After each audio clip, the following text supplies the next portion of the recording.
GOIT 556 के मामले में आज सुप्रीम कोर्ट में सुनवाई होनी थी, लेकिन पैरवी के लिए जब सुप्रीम कोर्ट में अधिवक्ता उपस्थित नहीं हो पाए तो उस मामले को टाल दिया गया। अब सुप्रीम कोर्ट में GOIT 556 की अगली सुनवाई 25 जुलाई को की जाएगी। ये इस पर सुप्रीम कोर्ट ने फैसला सुनाया है। शास्त्री 813 की बात करें तो आज पूरी तरह से राज्य सरकार को उम्मीद थी कि इस पर आज फैसला आ जाएगा।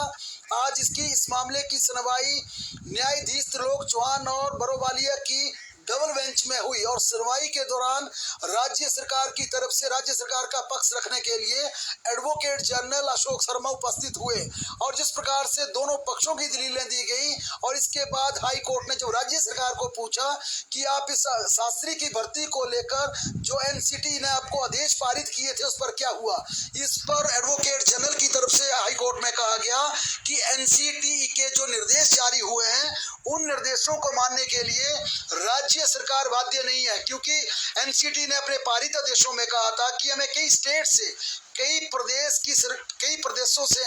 हमें ये रिकमेंडेशन मिली थी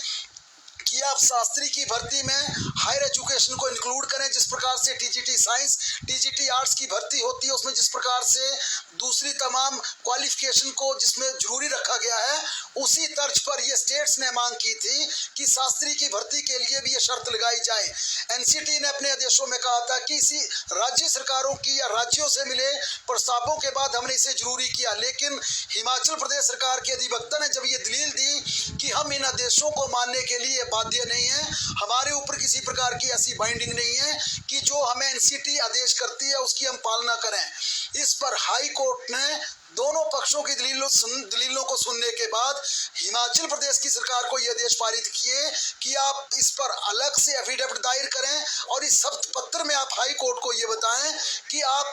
दिल्ली से जारी निर्देशों को, एनसीटी से जारी निर्देशों को मानने के लिए राज्य सरकार बाध्य नहीं है। ये बड़े स्तर पर आज हाई कोर्ट की खंडपीठ ने अपना फैसला सुनाया है और इसके बाद अब अगली सुनवाई इस केस की बुधवार को होगी और बुधवार को यह तय होगा, क्योंकि बुधवार को सबसे पहले एडवोकेट जनरल इस मामले में राज्य सरकार की तरफ से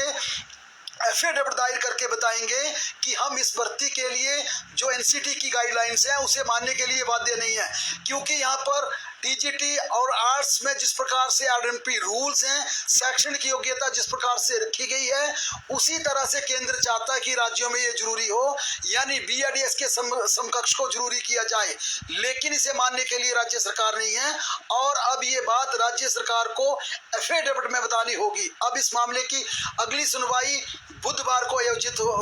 को होगी। हिमाचल प्रदेश मंत्रिमंडल की बैठक 20 तारीख को आयोजित की जाएगी और इस बैठक से